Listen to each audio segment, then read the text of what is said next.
Good morning, good afternoon. Welcome to this terrific panel that we have organized through the Wheeler Institute on COVID, India, and when business makes a difference. My name is Rajesh Chandy. I am an academic director of the Wheeler Institute for Business and Development at London Business School. The Wheeler Institute, for those of you for whom this is your first webinar, is a research institute at London Business School that studies the role of business in tackling some of the biggest challenges facing the world today. And of course, as we look back on the last 2 years, few challenges have loomed so large as the COVID-19 pandemic. And as we look back and look around the world today, few challenges in terms of scale have loomed as large as the effects of the COVID pandemic in India. Much of the discussion around the COVID pandemic has been around the role of policymakers and scientists and experts on the biology and the health effects of COVID and their perspectives on where things stand. Today's talk is a little different, given the focus of the Wheeler Institute on the role of business. Today's panel will be on that role of business and what is happening in India and what has happened in India and what might happen in India might mean for both India and the world at large, and conversely, what has happened, the experience of the world at large for India. And for this, we're thrilled to have a terrific moderator, Kimberly Brown, who is head of mobile for humanitarian innovation at the GSMA, the Association of Mobile Operators globally. Kimberly is particularly well placed to help moderate this discussion because mobiles, of course, represent a technology that can play a huge role in this, in dealing with these challenges that COVID presents, especially in places in emerging markets such as India. But also in her previous role, she was in senior roles at the Red Cross all around the world. Let me, with this little introduction, hand things over to Kimberly, who will explain what we have in store. Thank you, Rajesh. Thank you very much. And thanks very much to the Wheeler Institute for putting on this event, for inviting me to moderate. And it's really my pleasure to speak with our three excellent panelists today. Like you said, Rajesh, the role of business in tackling some of the world's biggest challenges is something that's very important to us at the GSMA, and that of many of the roles that I've been in. From our perspective, working with mobile operators and humanitarian partners to tackle humanitarian challenges is something that's very relevant to our discussion today, and I really look forward to learning from our panelists. So I'm going to introduce briefly our panelists. We look forward to having questions from all of you on the line. Thank you very much for joining us, I know from around the world, so we're really pleased to have you. Just a brief housekeeping announcement from my side. So our webinar will last for the full hour or full remainder of the hour. That Q&A function is enabled. We can see your questions. Please welcome them.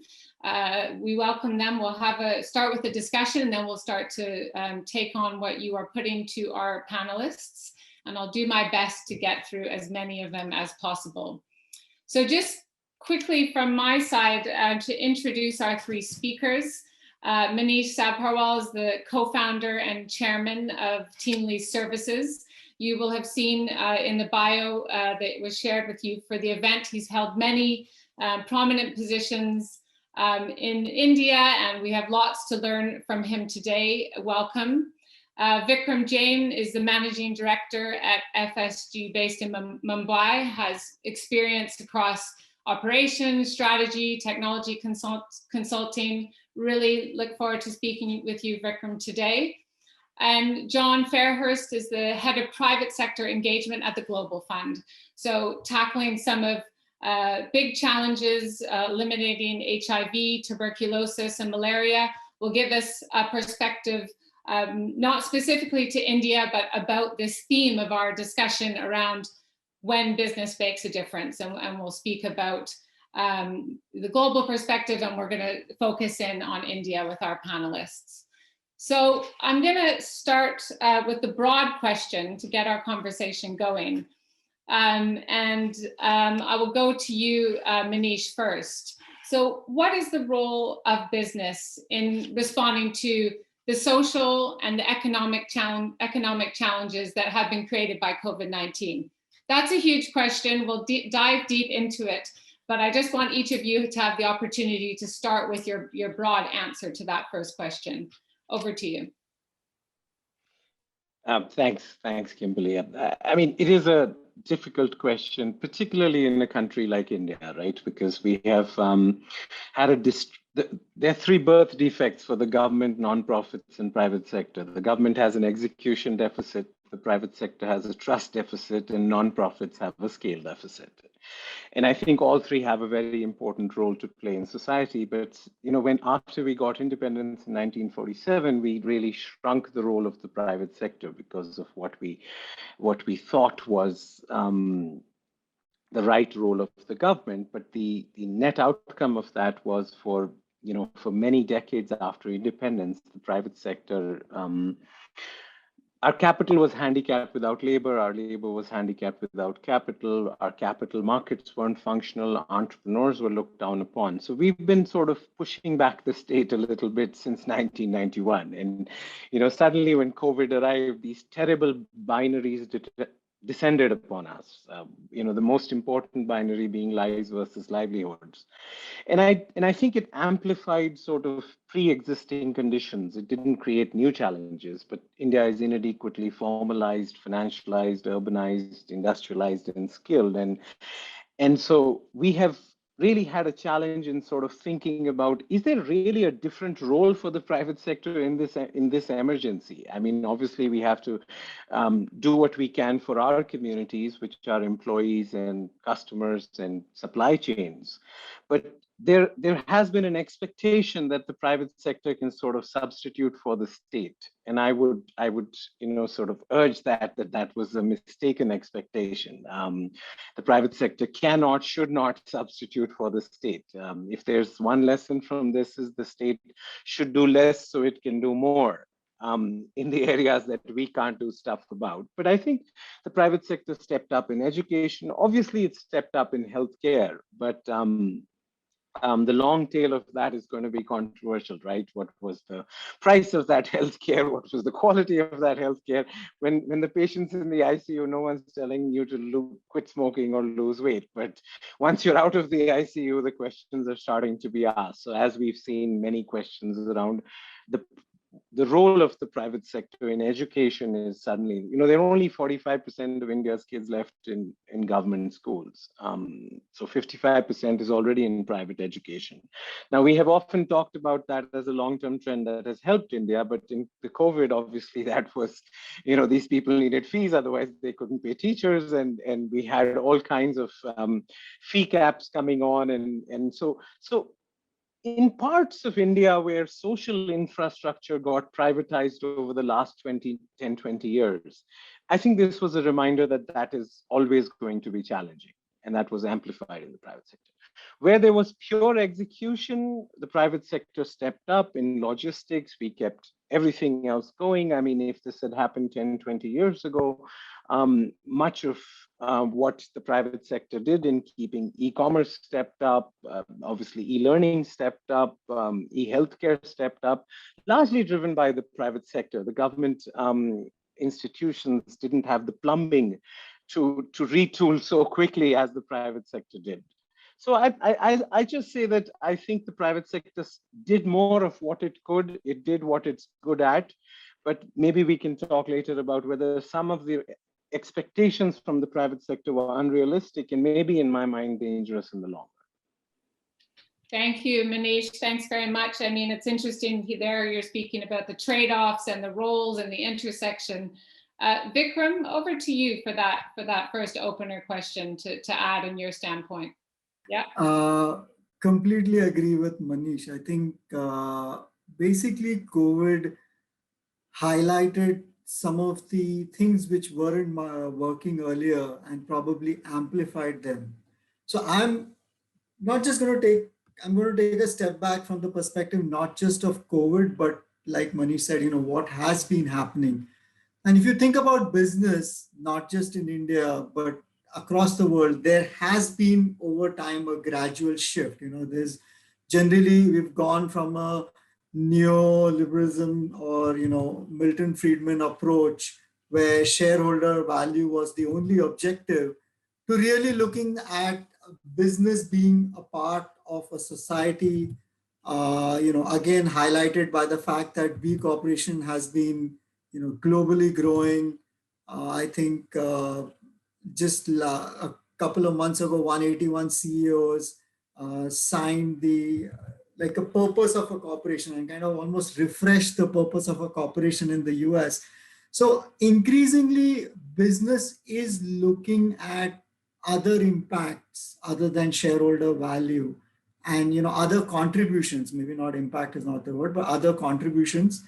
And similarly, I think in COVID, we could see some of that. So I'm also going to take a slightly more positive view. Like there were a large number of corporates who leveraged their existing infrastructure.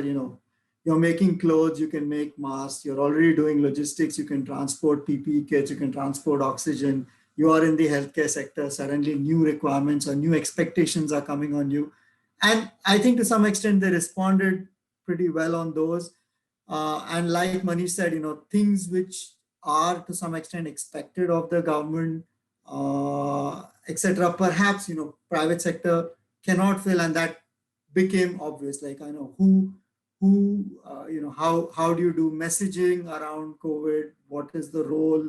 What should audience do? Prevention, etc. So, but completely agree. I think the point is private sector is now expected to do more. It is starting to do a little bit more. And that has its own pros and cons, and which we can get into later.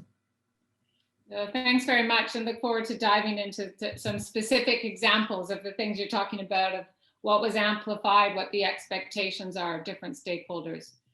John, from your perspective, does in your work, are the things that Vikram and Manish are sharing, does that resonate with you and what you do under your portfolio of work? Fantastic. Yeah, well, thanks for inviting me and putting me on the panel with Vikram and Manish. I'm really privileged. Yeah, I mean, I think it resonates hugely on many levels. I mean, I think the interesting thing is that we still ask the question, which is also, points a little bit to the problem. I mean, the private sector, if I speak specifically about health, obviously, which is where the Global Fund focuses, on HIV, TB, and malaria particularly. In India, 75% of the first contact for TB is in the private sector. In Nigeria, 70% of fever diagnosis is in the private sector. So the private sector isn't just a piece of the health system. It's a fundamental pillar of the health system. Obviously, in terms of pharmaceuticals and the production of tools. But also in the context of health delivery services. And therefore, it's a central pillar to both the response to the existing challenges around HIV, TB, malaria, maternal health, all of the health issues we care about. It's clearly, therefore, a central pillar to dealing with COVID and dealing with the consequences of COVID. So I think, the fact that we asked the question is been in part one of the challenges that we haven't recognized. And I think to both Manish and Vikram's points that both on a public sector side, on a civil society side, on an international agency side, that we aren't facilitating the optimal engagement with the private sector. So I think everything they said, it resonates on all of those levels, that firstly, we have to fundamentally say it's a fundamental piece of what we need to respond to these. And I think this applies in other sectors too, not just health. I think the second thing is, as they also spoke to, is there are many places where we've seen an incredible effort of the private sector to develop new tools, to innovate and produce and manufacture, which India, of course, is a central component of making many of the things that the world is now using in terms of vaccines and diagnostics and antiretrovirals. We've seen huge progress in that space. Where I think, you know, it's interesting to talk is the spaces where we're not seeing as much engagement. There's clear spaces around the use of technology and, you know, the incredible sort of use of innovation techniques around machine learning and artificial intelligence and data analytics, which are used in many countries, many of the developed countries, but less available in poor countries. So I think there's a key component here around equity, and how do we make sure that we're providing equitable access, and how businesses play a role in that, both for pharmaceuticals and vaccines, which obviously is a really central discussion at the moment, but for many of the other things that we need to access. And I think that's a role where business, and I think it very much speaks to Vikram and Manish's point, where we need to engage business in being a central driver of equity of access to the tools, the products, and the things that they do, because they're so powerful in changing people's lives. And if we don't bring that piece more centrally into the business agenda, and to Manish's point, I think that's somewhat about business, but it's also about all the other people that engage with business in governments and civil society, creating the space for that equity to happen. But I think that's a key piece around that isn't talked about enough in terms of engaging with business when they're already a key part of the architecture, particularly in health, obviously, but in many other sectors too.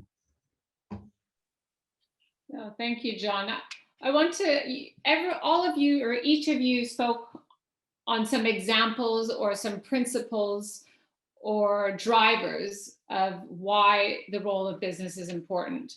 And I want to dive, before we go into the COVID specific question and COVID specific related to India, I want to just talk a little bit about what works, what doesn't work. So I'll give each of you the opportunity, just perhaps an example, or perhaps where you see that engagement and cooperation and the role of business happening, or John, you touched on it, of where it isn't. So I want to hear a little bit about, from your perspective or your experience, where you see some examples we can learn from, or where there's more effort needed. So Vikram, I'm going to go back to you, and then to Manish. So go ahead. Sure, thanks. Where does business work effectively and where it doesn't? So if you think about businesses, fundamentally, they are an efficient, adaptable, responsive mechanism to offer products and services to what customers are willing to pay for. So in some sense, you can say the business responds to what the customers sort of are willing to pay. And on the other hand, you have what the society needs. And sometimes I just want to say that they don't necessarily overlap. So an example of that would be businesses could be, for example, investing in developing new age exoskeletons so that disabled people can have a normal life and they can go about doing their ways. And that's great. But at the same time, we have to realize that half the disabled people on earth who need a wheelchair don't have access to a wheelchair. And the wheelchair was designed and innovated a while ago. And the difference is affordability, right? So who's going to pay? As long as you can see a paying customer, the businesses are great in responding. And where you don't see a customer willing to pay, that's where we think, unfortunately, government, NGO sector needs to step in. Having said that, businesses which can provide services which are beneficial to societies, we use the term inclusive businesses. We should do everything to enable them so that a larger and larger part of the society gets addressed by them. An example could be low-income housing or housing finance for your taxi driver, plumber, carpenter, or vegetable vendor. Now, as these companies grow, they are profitable and yet they're serving an increasingly large number of customers. So what that leaves is a very small segment below, which are really poor, where probably government needs to step in and make subsidized housing. So from that perspective, I think it's important to differentiate that the government can, the private sector can do a great job of, constantly innovating what the customer wants and, providing that. But at the end, somebody needs to pay.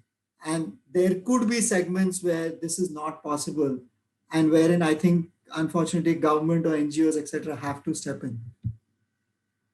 I'll pause there. Well, thank you. Manish, over to you on building on what Vikram has said, or are there other examples of what works, what doesn't? You mentioned this also in some of your first remarks, so look forward to hearing more. I think the private sector works well when there are specific goals, when they're finite goals, and then when there's a finite time horizon, right? It's where execution matters, right? Because the government works well where there are multiple goals, there are fuzzy goals, and there's infinite time horizon. Private sector is bad at creating public goods. We're bad at primary education. We're bad at primary healthcare. Yet in the crisis, the government, 2 years ago or 5 years ago, the government confiscated 25% of private school capacity, saying you have to give it to the government. In the COVID crisis, the government confiscated 25 to 50% of hospital bed capacity, saying we will decide which patients get it. So I think it's sort of a complicated trade-off between the private sector's execution, the public sector's need for equity, and the nonprofits and the trust deficit which is there. So I often come back to these three deficits of the private sector having a trust deficit, government having an execution deficit, and nonprofits having a scale deficit. And it really is about, one of the things I've been thinking about during COVID a lot was Jonas Salks's, the inventor of the polio vaccine. He said the most important question to ask yourself is, are you being a good ancestor? Well, that means really different things for the private sector and the government, right? I run a listed company. So my understanding is, how are you going to balance the next quarter and the next quarter century? I can't say, forget the next quarter and I'm just going to focus on the next quarter century. I think sometimes when governments focus too much on the next quarter, they screw things up, right? I think fiscal and monetary policy are poor substitutes for structural reform. It's easy to sort of use fiscal and monetary policy, but that's the equivalent of a private sector company focusing on the next quarter. We've jealously watched the US fiscal deficit this year is more than our GDP. Now, of course, that's a sugar high for the economy in the next 6 months, but is that a good thing from a long-term perspective? Are you being a good ancestor with 150% of public debt? So I think there is, I am not so sure that this sort of, Woody Allen once said the advantage of being bisexual is you double your chances of finding a date, right? And I would be a little careful with substituting public, private, and nonprofits. We have our swim lanes. We can help each other. We have distinct strengths, which I sometimes do worry, especially in countries like India, where execution capacity of the state is weak. You expect the private sector to substitute for you, but then you don't really trust it, so you don't pay it, or you question every bill that it presents to you. And that's why, it's been very hard for people in the private sector to build businesses in government skilling programs or in programs like that. So I'd say that the private sector worked well in e-commerce because the government couldn't deliver food. The private sector made a wonderful job in pivoting to online education in private schools, while it's clear that government schools, even a year later, are struggling with that. But the confiscated capacity of hospital beds, which the government took, still hasn't paid for them in many situations because it's worried about whether it's overpaying, there's so many questions. So as somebody who's seen India's evolution from what we call the license Raj, where the private sector succeeded by manipulating the government. You didn't have clients, you had hostages because the government decided who would be successful. we had just started moving from where the government had started recognizing that there's no point in running airlines, there's no point in running hotels, we're going through a massive privatization program. And sometimes I worry whether COVID will set some of that back, where the government will overreach and actually reduce room for the private sector, while my reading of the COVID crisis is actually the private sector comes out looking better than the government, at least in India. No, thank you. And John, before I go to you on this question of what works, what does not, Manish, just as a follow-up, when you talk about time horizon, I mean, I think that's really interesting when we think about the role of business in tackling some of the world's global challenges, because often there's not a unique time horizon to those things. I mean, if I think about it from our perspective, we're looking at humanitarian crises. There's no, time horizons, unpredictable. COVID is unpredictable. Other global challenges that we may be facing, such as the climate, et cetera. So how does that, just if you want to say anything more on that time horizon and ability of business to respond to challenges, how that interacts with it or makes it more challenging?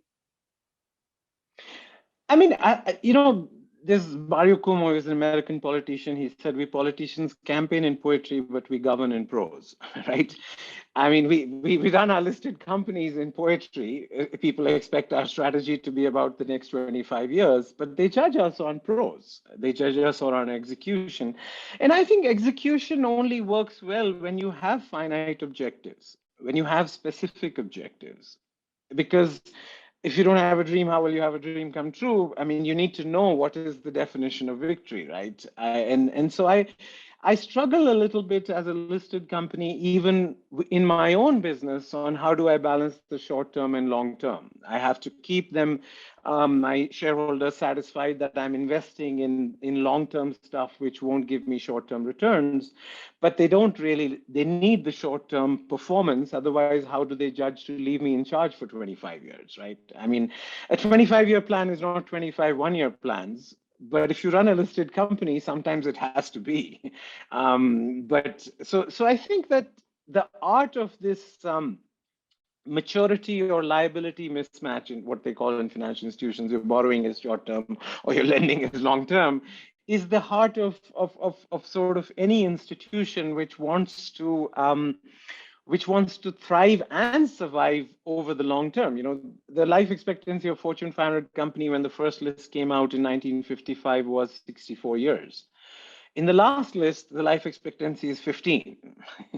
Now it's kind of interesting. Human life expectancy has gone in absolutely the opposite direction, from 40 to 70, while corporate life expectancy has come from 65 to 15. And so what's the value of a pension promise from a company whose life expectancy is 15? So I think this is at the heart of, for people like us who raise money from public shareholders. I know all of them say that they want ESG and they focus on the long term. But I think they do judge us by a metric which sometimes, I don't know whether long term and short term is in conflict, but they sure are trade-offs. And I'd love to hear from John what he thinks. Yeah, thank you. And just to, John, before I go to you on the question of what works, what doesn't work, I'm sure we could have a whole hour with you on such a topic from your experience. I just want to remind everyone who's with us, you're welcome to continue or keep sharing questions with us. We'll turn to your questions soon. We have a lot to cover with our panelists. I want to go to the COVID specific question to them next. And then we'll go to the audience or the participants for questions. But John, some examples of what works, the challenges. Yeah, well, I mean, really to lift off from Manish, I mean, I definitely think we need to recognize the boxes that the sector sit in. I think they're really critical and they're really powerful. I think that the space that, what doesn't work well, though, is when those boxes become incredibly rigid. And I think to some extent we've seen that in COVID as the current case example. As my point about equity is that vaccines have been produced in record time. They're an incredible development, but they're not dealing with the crisis effectively because they haven't been accessed globally. And I think everyone recognizes the problem statement. So those boxes have not broken down effectively to deal even at an epidemiological way with the crisis, never mind the moral consequence or the economic consequence. So I think, where this works really well is where you actually recognize the boxes, but you combine the strengths. That's the really powerful intersection. And I think, the Global Fund's a great example. The Global Funds have been around for 20 years. It was actually formed as a public-private partnership, and to some extent it was formed to negotiate the boxes, to really navigate the challenge of how do you bring civil society, public sector, governments, people affected by the diseases into a space where they navigate the complexity. And it's painful and it's complex and people disagree violently, consistently. But where you can align a way forward in that collective, you can get a scale of impact that's impossible without it. And the simplest example for the Global Fund has been antiretrovirals, of which 95% of them are made in India, actually, out of interest. But the context is that what was negotiated with the pharma companies, in essence, was a tiered pricing model, where effectively the pricing that's available to lower middle income countries is drastically different, in terms of tens of thousands of dollars for treatment in the US. The course of treatment in Africa is $90 a year. And that's because of a negotiation of a central spot of saying, well, actually these companies were never going to make money in low income countries out of these drugs. But yet they're fundamental to survival of many people in these countries. And therefore you can negotiate an access to the technology and the intellectual property to make them and out-license them to manufacturers in places like India, who can still make some margin on them, but provide them a very different price to allow a much greater access and save effectively, over the last 20 years, 38 million lives in the context of the broad agenda. So that sort of negotiated space where the interests can still be aligned, but they're not necessarily the same as they would have been as a pure private sector agenda, I think is hugely powerful. And I think that's the space that we need to sort of access more and more. And I think COVID has, for me, has demonstrated even more clearly that we need more of that aligned agenda. We need more mechanisms like the Global Fund that negotiate that common agenda. And the Global Fund's 20 years old. And 20 years ago, I don't think the sort of social responsibility of companies was anywhere near as powerful as it is now. So if we can't exploit that in the context of the agenda, I think a crisis like COVID tends to polarize many things, as it tends to sort of force, and accelerate innovation. And I think we've seen a lot of that in the current crisis, but it really demonstrates how we need to go into the next pandemic and many of the other sectors that we talk about with a much greater sort of collaboration between the private sector and the other sectors, because the next crisis will just do the same again. It will split us rather than build on our strengths if we're not careful. So I think that's where it works well, where we maximize the combination of the sectors. Yeah. No, then great. Manish wants to add, and I just want to say we have some great questions coming in. I'm going to turn in. Thank you, Mohit and Ronak, for sharing those. I'm going to come to the questions soon, so keep sharing them. I'm going to give Manish the next word and also let you answer my next question. Yourself, Vikram, and John will give each an opportunity before we move to the Q&A. So in addition to what you're about to add, what are the lessons that we can learn from the experience of business responses to COVID? And John started the answer to that question well. I just wanted to add a little bit that it's important in the context of India specifically to ask yourself, what is the private sector? Because we have 63 million enterprises, but we only have 22,500 companies with a paid up capital of more than $1.5 million.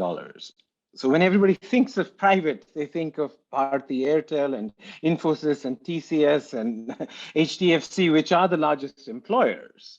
But there are 63 million the level of informality in India has really been a child of that regulatory cholesterol, which we inherited from 30, 40 years of distrust of the private sector. So we are just, so when you say private sector, there literally are only 22,500 companies with a paid up capital of more than $1.5 million. So, and that was one of the biggest lessons of COVID, that micro and small medium enterprises, MSMEs, behaved very differently than big companies.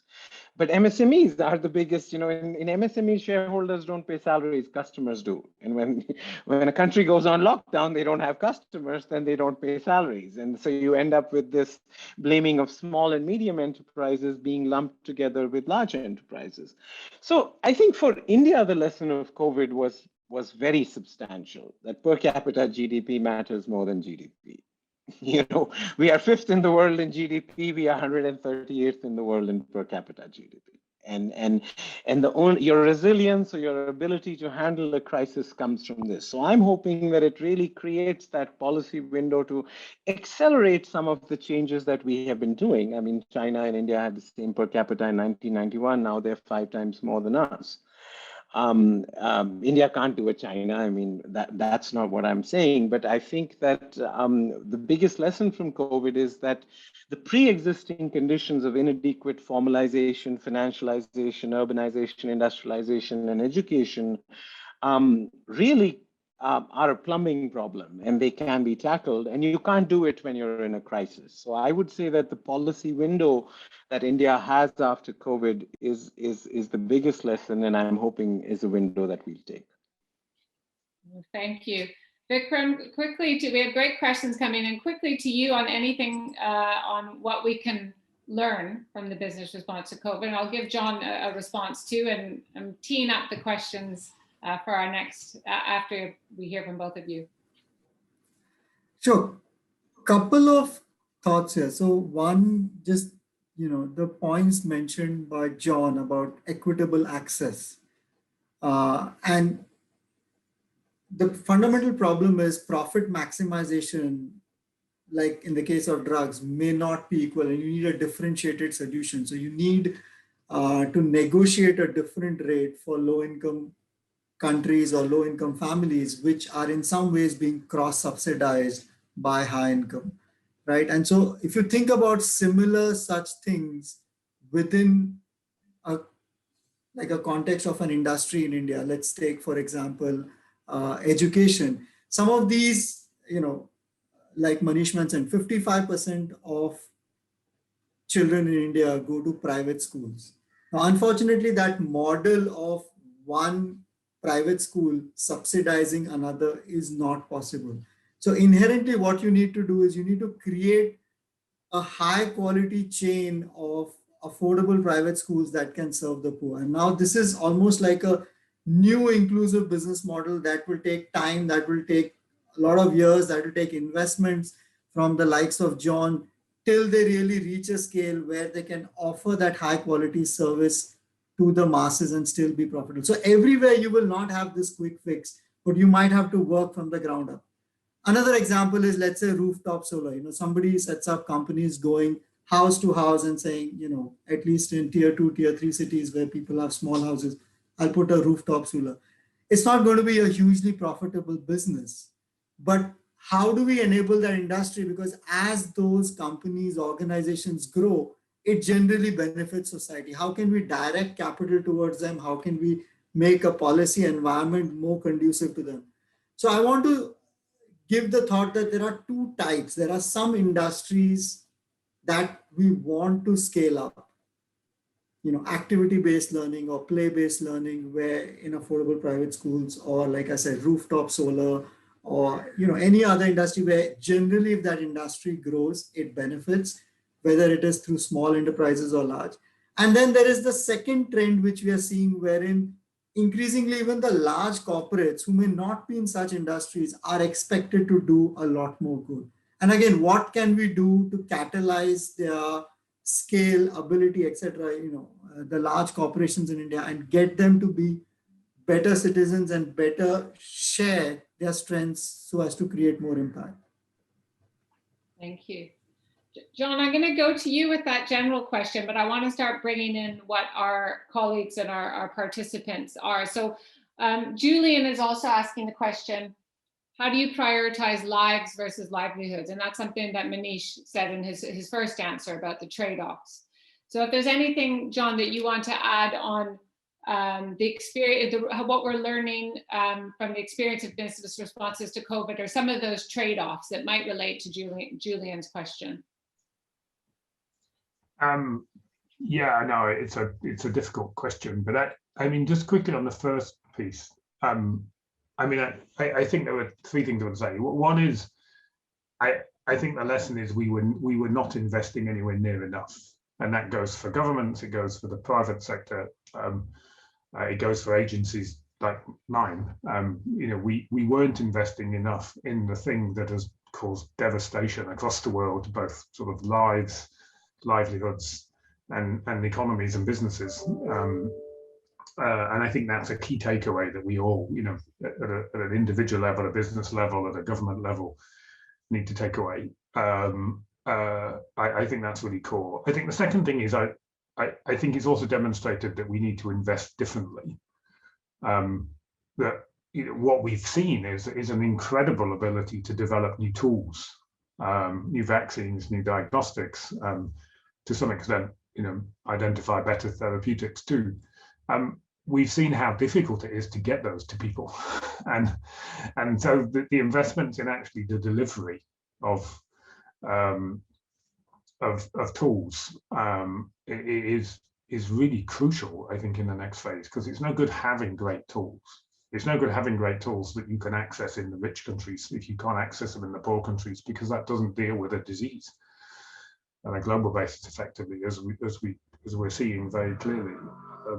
So that space around delivery, you know, which includes things like technology, you know, how do we get better information? How do we support better supply chains? I think is really crucial. And then to the point about, you know, lives and livelihoods, I mean, I don't think, I mean, clearly you don't want to be in a position of making a trade-off. What we've seen though is, and this is something that we've been talking about in the Global Fund for many years, as we would, given that, you know, we work centrally in diseases, is some of the biggest threats to livelihoods come from places which are not about livelihoods. They come from health, and therefore, if we're not able to mitigate the risk of pandemics, the impacts of the existing diseases, you know, which are huge on livelihoods, you know, HIV, TB, and malaria are having, you know, billions of dollars of economic impact, even just in India, never mind across the world. And so we have to build the resilience of our health responses. And of course, education is critical too. We have to build a more effective education system as well to do that. Because I think if you don't build those systems, then you put yourself in the position that many are in around having to make those trade-offs, and ultimately they're impossible to make. You know, the dealing with this current crisis, we will not protect livelihoods of people if we don't deal with the pandemic. It will continue to affect livelihoods. So you have to see what we've seen in many countries. There's a huge surge. I mean, Manish's point about the US debt and the UK debt is immense, but many of the poorer countries can't make those investments. They cannot increase their borrowing in that way. So they're hugely compromised in that they can't even make the trade-off. It's not even available to them. And so we have to be able to deal with the underlying causes, which is a health cause in this case. So I don't, that's not a satisfactory answer to the question, I know. But. No, it's a big question. So it's great to have your answer and have your reflection. I want to keep diving into some of the questions we've received, which are excellent to have. And I might put this one to Vikram and then to Manish about, from Shivate, thanks very much, about with the ongoing privatization of different sectors in India, how optimistic can we be about the role of private companies in the socioeconomic post-COVID development in India? Vikram, first to you on that one. I think the aim of privatization, as I understand it, and not part of the government and not privy to a lot of the discussions, but a lot of it is about bringing in efficiency, bringing releasing some of the capital that the government has and, deploying it elsewhere, right? So a lot of it is some of these companies are not doing as well as they could potentially do. So the government wants to privatize them, be it, 5-star hotels, airlines, etc. And I feel from that perspective, it makes sense. There is enough competition in all of these sectors that, it should not necessarily lead to some sort of a price rise because of this privatization.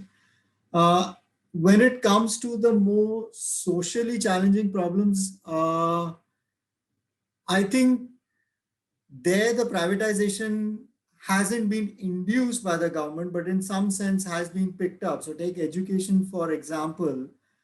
Over the last 2 decades, the enrollment rate has gone up in private schools from something like 25% to 55%. And this is when government schools are available. And when we've surveyed over 4,000 parents in this sector. And if you ask them, why are you not sending your child to a government school? Often the response is, we're not that poor that we cannot invest in our child's education. So it's with a sense of pride some of these parents were choosing private education. I'm talking pre-pandemic. I mean, a lot of the schools are closed now. So here, I think it's more a question of, with the choices that are available, if I can afford a private service and if I perceive it to be good, people are opting for that. Now, does that mean we should support that privatization or not? I mean, I often hear organizations saying, education should be by the government, but till the time it isn't high quality, I am sending my daughters to private school. And so in some sense, people are making choices that are available to them. It doesn't necessarily mean that the government schools are left worse off. In fact, they have fewer children, better student-teacher ratios, and arguably could run programs which would improve quality better.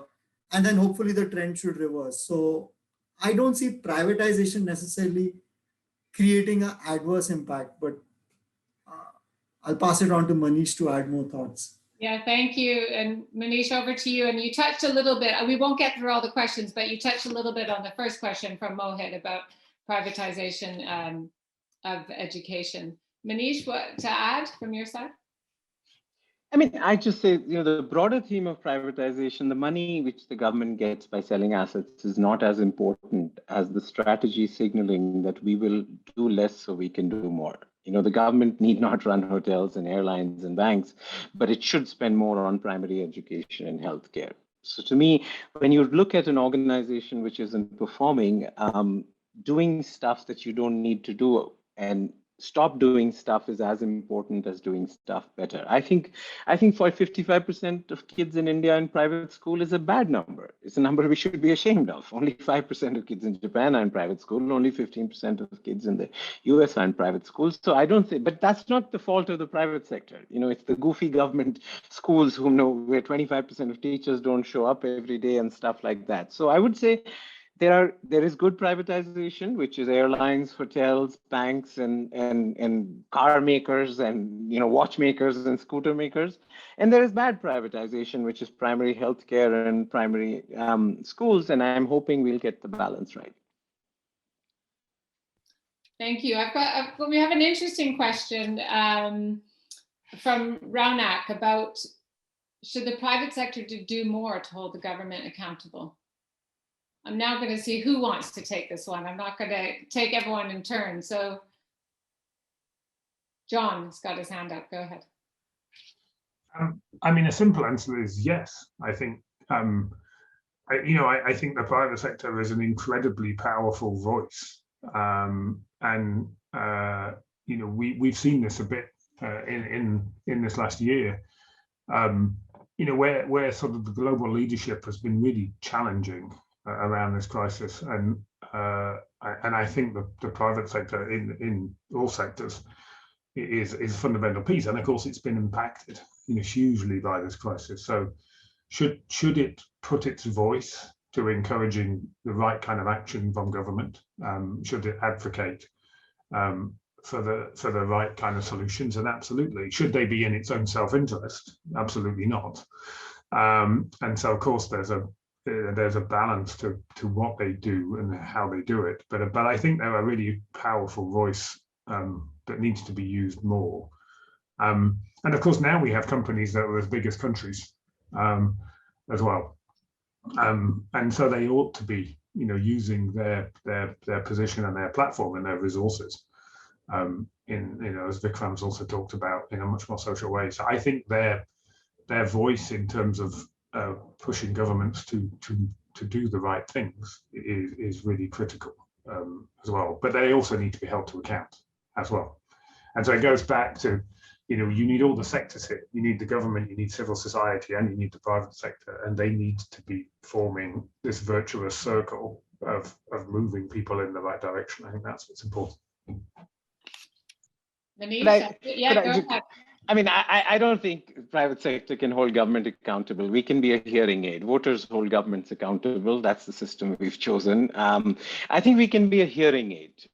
We can help them think through issues. We can help them execute, but it's very difficult for the private sector to hold governments accountable. Politicians can be vindictive. Politicians can be petty. I mean, we all are regulated by them. It's a complicated thing to say that private sector will hold government accountable. I think we can be a hearing aid. I think we should speak up more often. But it's a complex trade-off for somebody in the private sector to, hit the government on the head with a hammer every day. It's not always possible. It's not always practical.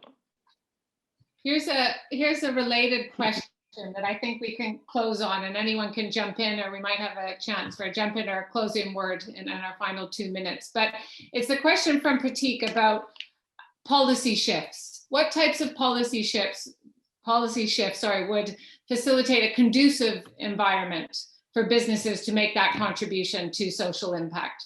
Does anyone want to take that one?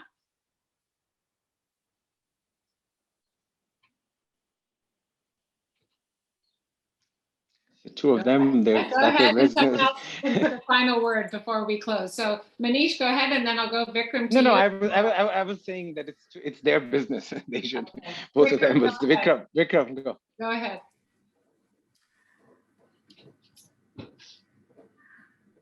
I think enabling a conducive business environment for all sectors helps the government, right? It gets in more tax revenue, it helps the businesses grow, it keeps the markets competitive, and you can govern better, you have more resources to deploy, like Manish said, on education, healthcare, etc., where you need to. So I think conducive policy generally helps. And if you can double click onto those inclusive industries where actually the industry has a potential to create not just profit, but also other systematic benefits for the economy, be it like, rooftop solar, recycling, etc., then the government can double down, even maybe offer a few incentives, which the government has done recently. And that's great. And I completely echo another point made by Manish. The more government moves towards governing and not being a participant, as in running companies, the more a conducive environment gets created, which then in the long term helps companies to grow up, helps industries to grow up. And government should always be on the lookout to say, which are right now the industries which I definitely want to scale up, and I'm willing to, probably give them either a reduced tax rate or some sort of incentive, which in the long run are going to pay off, either for climate, either for reducing equities, etc. Thank you, Vikram. I realize that we have a huge amount to discuss, and I'm sorry that we have to close now. We touched on some of the questions, not all of them. Apologies to those who joined us who we couldn't get to your question. But just for me, very much to thank our three panelists, Manish, Vikram, John. Thank you for sharing your insights, your experience. We appreciate so much, and it was a pleasure to have the opportunity to moderate the discussion with you. I'll pass back over to Rajesh. Thank you, Kimberly. Thank you for so masterfully orchestrating this this conversation. Very wide-ranging. Needless to say, a discussion about COVID these days implies a discussion about the world at large, and a discussion about India always involves a discussion about the world at large, in addition to India. So you manage that terrifically. Wide-ranging discussion for us. We're so very grateful, and to John and Manish and Vikram, thank you for sharing your expertise. Thank you for being so wonderfully engaging.